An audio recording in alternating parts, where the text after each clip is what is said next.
Bapak-bapak, ibu-ibu yang hadir, yang dirahmati Allah, hadir bersama kita alhamdulillah sahibul fadilah wal karamah wal waliyah.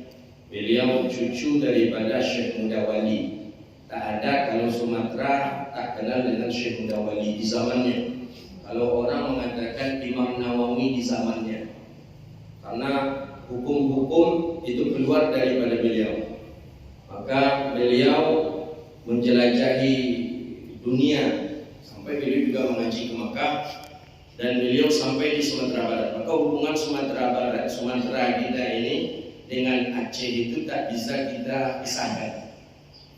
Banyaklah beliau berkunjung kepada ulama-ulama di Sumatera Barat sampai mengaji pun dengan beberapa ulama di Sumatera Barat, sampai bahkan beliau berdebat. Beliau memang maka dikatakan singa aswaja asli, itulah beliau ini. Syekh Mudawali rahimahullah ta'ala. Jadi beliau berdebat masalah-masalah fikih. Debatnya itu ya sesama. Dulu orang berdebat untuk mencari yang hak, bukan berdebat untuk mempermalukan lawan. Jadi beliau berdebat. Saking alimnya, muda tapi alim, masya Allah, tabarakallah, Syekh Mudawali. Dan akhirnya berdebatlah dengan Syekh Muhammad Jamil Jaho. Syekh Buya Jaho. Jadi ketika itu Buya Jaho debat. Buya Jaho ini punya anak perempuan alim yang setahu kita yang alim dalam masalah agama dari kalangan perempuan dahulunya di Sumatera Barat itu ada namanya Umi Rabi'ah. Itu makam beliau di Pondok Pesantren Madrasah Tarbiyah Islamiyah Jaho Tanah Panjang. Nah, di sana ada makam beliau. Akhirnya menikahlah Abu Aceh dengan Umi Rabi'ah, karena Umi Rabi'ah anak daripada Syekh Jamil Jaho. Jadi singkat cerita, ada banyak ulama-ulama Sumatera Barat ini yang ketika itu dengan Abu Aceh ada yang dialog, debat atas semacam. Jadi ada kata salah seorang ulama ini, kata beliau, aduh Buya, karena ini Buya. Apa kata Buya Aceh? Aduh Buya alim, Buya faqih, betul Buya. Tapi ada Buya apa? Buya alim bertariqah. Ilmu syariat Buya oke, tapi Buya alim bertarikat. Jadi di mana aku ingin bertariqah? Kata Buya Syekh Mudawali, di mana aku ingin bertariqah? Kemana aku ingin bertariqah? Kecek Buya Candung kalau tak salah Syekh Sulaiman Al-Rasuli itu zamannya. Baiklah ke Batu Basure di Kampar Batu Basure. Ya sekitar tahun 1800 sekian atau 1900 sekian lah. Baiklah ke Kampar Batu Basure, ada di situ seorang ulama waliullah namanya Syekh Abdul Ghani Al-Khalidi Al-Kafari. Syekh Abdul Ghani ini 11 tahun di Makkah. Pergilah Abu Aceh ke sana. Jadi konon kabarnya saya dapat info itu dari masyayikh, termasuk dari ayah beliau Profesor Dr. Muhibbuddin Wali. Itu baru saja Abu Syekh Mudawali sampai di Batu Bersurat Kampar kita. Batu Bersurat lama ya, genangan PLTA hari ini. Itu baru saya berjumpa dengan Syekh Abdul Ghani, langsung Abu Aceh menangis. Langsung kasyaf, langsung terbuka. Sir itu terbuka langsung. Menangis sejadi-jadinya Abu Syekh Mudawali. Akhirnya ya karena beliau ulama juga seorang wali Allah, berjumpa wali Allah sama-sama menangis. Akhirnya Abu Aceh minta dibai'ah ketika itu Tariqah Naqsyabandi. Kemudian singkat cerita dibai'ah. Suluh kalau tak salah tak beberapa hari suluh, ada mengatakan cuma 2 hari, ada mengatakan 3 hari, cuma memakan nasi putih saja. Itu pula suluh di zaman itu. Kemudian langsung, mungkin satu-satunya dalam sejarah mungkin itulah, langsung diangkat menjadi mursyid, bukan khalifah. Dia mestinya jenjangnya itu murid, khalifah, baru mursyid. Ini enggak, langsung mursyid. Mursyid itu satu dengan guru itu di bawah guru, saya kira namanya mursyid. Mursyid itu boleh memberikan ijazah, boleh memberikan bai'ah kepada orang lain. Setelah itu diizinkanlah oleh Syekh Abdul Ghani balik Buya Syekh Mudawali ke Aceh. Itulah menyebarkan tariqah hari ini. Syekh Mudawali punya anak pertama kali, karena beliau punya istri orang Padang. Syekh Mudawali ini punya anak, itulah anak itu beliau beri nama dengan Muhibbuddin Wali. Profesor Dr. Muhibbuddin Wali, ulama di Indonesia yang pertama kali mendapatkan gelar doktor di Al-Azhar Mesir itu beliau. Anak pernah khidmat dengan beliau, Masya Allah. Beliau lebih senior daripada Gus Dur ketika di Mesir. Jadi beliau lah yang bercerita kalau bagaimana dulu waktu di Mesir, Masya Allah, tabarakallah, beliau Profesor Dr. Muhibbuddin Wali. Anda dengar daripada ulama-ulama Aceh, kalau itulah ayah beliau, Profesor Dr. Muhibbuddin Wali tadi. Kalau ayah beliau sudah berkalam, berfatwa, berbicara, itu ulama Aceh dengar semuanya. Tak ada lagi perdebatan sana-sana sini. Terakhir minta pendapat Buya Doktor. Nah, Buya Doktor maksudnya Profesor Dr. Muhibbuddin Wali. Itu banyak Anda dengar dari ulama-ulama di Aceh seperti itu. Kalau Buya Doktor sudah berbicara, walaupun ulama sepuh di Aceh itu diam. Begitulah kealiman daripada guru yang mulia rahimahullah ta'ala, Buya Profesor Dr. Muhibbuddin Wali. Anak sempat mengaji dengan beliau, sempat tabaruan, ambil bawakan dengan beliau cukup lama. Kadang beliau sering datang ke Riau, ziarah ke Surat. Profesor Dr. Muhibbuddin Wali. Anak setiap berjumpa dengan masyarakat waktu di Makkah, waktu di Mesir, anak sampaikan, anak ini murid Profesor Dr. Muhibbuddin Wali. Wah, luar biasa sambutan masyarakat di Timur Tengah. Nama beliau sangat dikenal oleh orang-orang di Timur Tengah, oleh orang-orang ulama-ulama di dunia. Beliau Profesor Dr. Muhibbuddin Wali, alimun kabir, alim sekali. Anak pernah mengambil barakat mengaji kitab Kanzul Raghibin Mahadi dengan beliau, dan pernah membuka beberapa masail dengan beliau rahimahullah ta'ala. Jadi anak nampak betul ketika hujan itu beliau tak basah. Anda ingat betul ketika itu waktu kesenama nenek waktu itu diundang anak sebagai khidmat, sebagai penghadim beliau. Itu ketika itu hujan. Jadi waktu itu hujan, payung, tak ada panitia menyediakan payung. Jadi jalan ke mobil macam mana? Ya bismillah, betul ya Allah. Nah, ayo, kadang bila kemudian ya bismillah, bismillah. Anak ikut di belakang, tak kena hujan. Itu yang menyaksikan ini. Entah macam mana payung dah kuya, tak tahu kita lagi. Tak tahu kita macam mana payung. Asal sampai ke mobil. Alhamdulillah.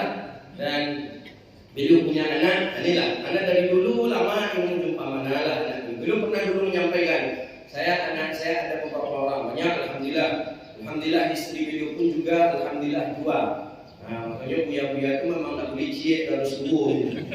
Makanya tak ada buya, tak ciek je bang. Jadi beliau lah pernah beliau sampaikan dulu masih mondok waktu itu, anak masih mondok juga. Beliau masih mondok dan alhamdulillah Allah takdirkan jumpa dengan beliau hari ini, ya bersilaturahmi dan mengambil istifadah kepada ayahnya. Kita mengaji, mudah-mudahan dari jalur yang sangat bersih, jalur yang sangat mulia itu, kita mengharap juga tabarrukan daripada anak, daripada guru kita. Jadi Imam Abi Hanifah kalau tak salah Imamul A'zam menceritakan ketika itu ketika anak gurunya, jadi dia sibuk sedang mengajar, berdiri, habis berdiri duduk lagi, habis itu berdiri duduk lagi, murid sedang ajar, jadi kata murid, Syekh, kenapa kok berdiri duduk itu tak tetap duduk saja? Jadi kata Syekh, itu anak guruku sedang bermain kelereng. Anak guru itu sedang main. Kadang dia mendekat, aku berdiri. Kadang dia jauh, aku pun duduk. Begitu memuliakan daripada anak guru. Jadi alhamdulillah Allah takdirkan liqa al-mahbub ini di tempat yang mulia ini bersama Buya Habibie. Mudah-mudahan beliaulah yang melanjutkan daripada perjuangan ayah beliau rahimahullah ta'ala. Anak sempat waktu tamat kelas 7 agak blank waktu itu. Karena kami di pesantren itu ada 2 cara metode yang boleh dikatakan berbeda. Guru-guru senior itu akan antipati kepada kuliah. Nah, mau nih. Sehingga kami kalau tamat kelas 7 itu kalau bisa jangan kuliah. Oh, itu dulu, itu guru-guru senior. Karena kalau kuliah ini setidaknya kalian tak kena virus kata dia. Itu memang kadang betul juga kadang disampaikan biar itu. Yang paling sarjana CMA doktor kau balik pulang pergi rumah selesai ustaz jadi berjoy. Asal pesantren, pergi kuliah balik menyesatkan buaya-buaya, dan bahkan ada yang berani menyuruh ulang syahadatnya balik. Diulang syahadat gurunya balik katanya, Ustaz tuh ulanglah syahadatnya pada itu katanya. Ustaz tuh banyak syirik itu katanya. Hah? Dulunya di situ dibesarkan tuh jatuh. Jadi ada dua. Yang satu ada juga yang kalangan muda suruh kuliah lah, pergi kuliah, gitu. Jadi kalau di Kalimantan kemarin itu justru kalau ustaz-ustaz buya yang pakai gelar doktor, LCMA, SAG, MA itu tak dipakai oleh orang. Jadi kalau di kita kebalik kata saya, di kita kalau tak bergelar itu tak dipakai.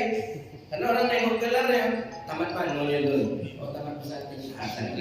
Tidak kami LCMA, itu masalahnya. Jadi dia membuat saya semangat itu ketika itu akhir, karena tamat kelas 7 tahun 2000, 2006, 2007 sampaikanlah kepada Abu ya, Profesor Dr. Muhyiddin rahimahullah. Abu, anak kita tamat di tahun ini insyaallah. Kemana yang bagus bu? Ngaji balik ke Jawa atau ke Aceh, mengaji maksudnya tetap melanjutkan, atau anak kuliah ke Mesir? Anda masih ingat jawaban beliau di depan pintu rumah Buya Anaidi. Abu ya langsung jawab, kalau mampu, kalau bisa, lebih elok pergi kuliah ke Al-Azhar. Anak masih ingat betul. Kenapa bu? Di Al-Azhar itu kitab yang lebih besar lagi dibaca. Mungkin awak di sini mungkin Mahalli dibaca. Kalau di sana orang sudah membaca Tuhfa Imam Ramli. Kadang di sana membaca Mughni Muqtada Imam Syarbini. Kita di sini juga membaca. Cuma beda. Kedua di sana yang mengajar profesor doktor bahasa Arab. Itu kata beliau bahasa Arab. Jadi kalau mampu pergilah ke Mesir, ke Al-Azhar. Ada masih ingat ketika itu beliau menyampaikan, Bu, kira-kira Abu orang Aceh bilang ke Abu ya, Abu kira-kira saya bisa tak? Ya waktu itu masih kecil baru kelas 17 6 pesantren. Kira-kira bisa tak Abu? Insyaallah bisa. Beliau doakan. Beliau doa itu akhir pertemuan sebelum Anda berangkat ke Mesir. Karena ketika itu, ya itu akhir pertemuan sebelum berangkat ke Mesir. Insyaallah bisa. Nah, buka tes ketika itu, tes ke Mesir, anak ikut tes ketika itu. Kami ini pondok pesantren Turas, Pak, bukan berbahasa Arab setiap hari. Bahasa Jumnya di pesantren itu, bukan bahasa Inggris ada hari-harinya, tidak ada. Pesantren Turas, pesantren kami itu, masya Allah luar biasa. Darussalam Sani, Darussalam yang kedua itu di Riau. Darussalam awal itu punya kakek beliau di Labuhan Haji, Aceh Selatan. Jadi kata beliau bisa insyaallah. Ketika tes itu luar biasa, memang luar biasa. Allah beri kemudahan, baik itu syafawi, ujian syafawinya, ujian kitabahnya dan lain sebagainya. Bayangkanlah tak disangka-sangka nilai tertinggi se-Indonesia yang lulus ketika itu Al-Faqih. Jadi boleh masih ada simpan itu. Dan keluar di internet itu nama-namanya itu. Masih ada simpan itu. Anak kopi, anak print, anak simpan. Nilai tertinggi 98 berapa ini. Se-Indonesia yang tes ketika itu yang ke Mesir, Al-Faqih lah yang paling tinggi. Jadi walaupun guru-guru mulai ikut alhamdulillah. Awal ketika itu karena barakat doa beliau, doa ayah beliau, barakat daripada bimbingan Udah hasanat daripada ayah beliau, alhamdulillah kita bisa mengamalkan itulah. Belum seingat itu karena beliau ulama yang punya akademisi, beliau ulama pondokiyah, turasiyah, akademisiya. Itulah yang membuat Al-Faqih begitu tarjib dan semangatnya. Maka dari Mesir ke satu, selesai S1 Mesir, tak pulang dulu langsung daftar S2. Belum pulang dari itu langsung daftar S2 ke Sudan. Ke Sudan, daftar S2, ujian diterima, kemudian kuliah 2 semester, pulang. Menikah, balik lagi menyelesaikan S2. S2 selesai, sebelum balik langsung daftar S3. Jadi Anda tak pernah apa istilahnya bahasa orang Arab? Kosong nganggur setahun 2 tahun Anda tak pernah. S1 langsung S2. S2 belum keluar ijazah S2 lagi. Anda daftar S3 itu pakai ijazah, bukan namanya ifadah namanya. Ifadatul ta'lim.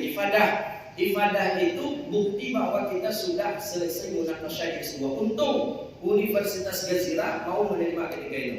Tapi diberi waktu 2 minggu harus ijazah nyusul. Dan daftar bismillah. Masya Allah selesai. Alhamdulillah. Itulah kata orang, apa kata orang tipu sampai awak tipu. Gitu dulu lah gitu. Alhamdulillah, target memang usia 30 lah doktor. Alhamdulillah Allah kabulkan. Tidak ada lagi. Tinggal kita bagaimana menjadikan mengamalkan ilmu, mengamalkan sunnah baginda Nabi Sallallahu Alaihi Wasallam. Maka terima kasih betul hadir beliau di hadapan kita. Ini anak daripada guru kita dan juga guru kita. Anak baru hari ini berjumpa dengan beliau, tapi ketika anak mendengar daripada beberapa sahabat-sahabat termasuk guru-guru kami yang di Aceh, katanya ada sekarang itu yang melanjutkan Abuya Muhyiddin Wali, anak beliau namanya Habibi. Anak baru hari ini berjumpa dengan beliau. Mudah-mudahan Abuya sehat selalu dan mudah-mudahan selalu istiqamah dan dapat lindungan dari Allah Subhanahu Wa Taala. Baik, sebelum beliau kita minta nasihat mau'izatul hasanah kepada kita ambil tabarukan saja membaca satu buah hadis daripada hadis Nabi sallallahu alaihi wasallam qala an Ka'b bin Iyad radhiyallahu anhu. Ka'b bin Iyad riwayat hadis yang akan kita baca hari ini. Ka'b bin Iyad ini ada mengatakan beliau ini adalah Asy'ariyin. Asy'ariyin berarti daripada orang-orang Yaman.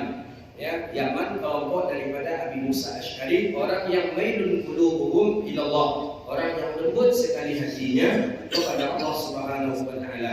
Beliau adalah sahabat Nabi sallallahu alaihi wasallam, orang yang berjumpa dan berkhidmat dengan baginda Rasulullah sallallahu alaihi wasallam. Sami'tu Rasulullah, katakan Ibnu Iyad radhiyallahu taala anhu qala sami'tu, aku mendengar Rasulullah sallallahu alaihi wasallam yaqul, Nabi sallallahu alaihi wasallam berkata, sami'tu kalimat sami'tu mendengar aku.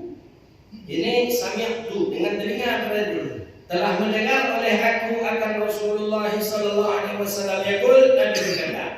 Apa kata Nabi? Inna likulli ummatin fitnah. Sesungguhnya setiap umat itu fitnah. Setiap umat fitnah. Jadi setiap umat maksudnya umat nabi-nabi yang lain pun ada fitnah ya. Kena fitnah.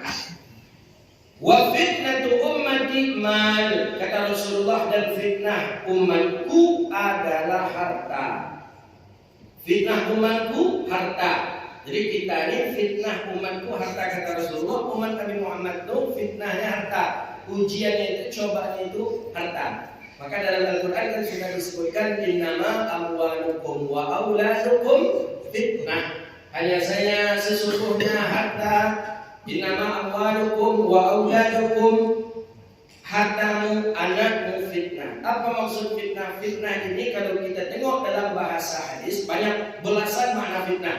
Ada fitnah itu bala, ada fitnah itu celaka, ada makna fitnah itu ujian imtihan, tapi imtihan itu untuk menaikkan derajat takwa. Maka di sini lebih cocok fitnah untuk menaikkan derajat takwa. Bukan berarti harta itu celaka harus kita buang, tidak. Kita Allah beri harta, berarti kita siap diuji oleh Allah. Kita Allah beri anak, berarti kita siap diuji oleh Allah. Begitu dia. Untuk apa ujian itu? Untuk menandakan seorang manusia itu sukses di hadapan Allah atau tidak. Allah beri harta, kemana kita pergikan harta? Sukses kita, berarti kita termasuk orang yang takwa. Tapi kalau tak sukses, berarti kita termasuk orang yang hina. Maka disebut fitnah. Harta fitnah. Maka ditengok orang-orang, Allah selamatkan kita daripada fitnah harta ini. Sebelum banyak harta, rajin datang ke masjid. Subuh Sabtu ngaji di Yerusalem, ada tujuh nampak apa. Itu ketika biasa-biasa saja. Tapi mulai harga sawit naik, mulai kita apa tu banyak nampak apa tu, mana yang apa tu ke Eropa. Jadi sebentar ke Eropa ni lagi bulan nak nampak mengaji dia. Rupanya bukan ke Eropa saja, memang hati itu lama lain. Kenapa? Diuji dengan harta. Ketika harta sedikit, rajin ke masjid. Ketika nonjok dah ada jabatan, rajin ke masjid. Dah jadi pejabat, dah nampak ke masjid lagi. Ini ujian ni, imtihan ni. Ini bahaya. Maka oleh karena itu fitnah. Itu yang maksud dengan fitnah di situ. Ketika dia naik martabat kepada martabat yang tertinggi, ketika seseorang itu sudah diuji lulus dalam ujian umatku, kata Rasulullah, fitnatul ummati mal, fitnah umatku adalah harta. Maka oleh karena itu Berdoa selalu kepada Allah agar Allah selamatkan kita daripada fitnah harta ini. Walaupun banyak harta, banyak uang, banyak daripada kekayaan kita, datanglah kita ke rumah Allah, datanglah kita mendekatkan diri kepada Allah Subhanahu wa taala. Karena harta ini memang gawat sekali fitnah itu. Ya kalau lah harta itulah pasti wanita, kalau lah wanita itu tidak ada lagi. Naudzubillah. Maka oleh karena itu ada orang yang kadang bersyukur dia tak punya harta. Bersyukur dia hidup dalam keadaan biasa-biasa saja. Boleh kita menanyakan kepada kawan-kawan kita, bapak-bapak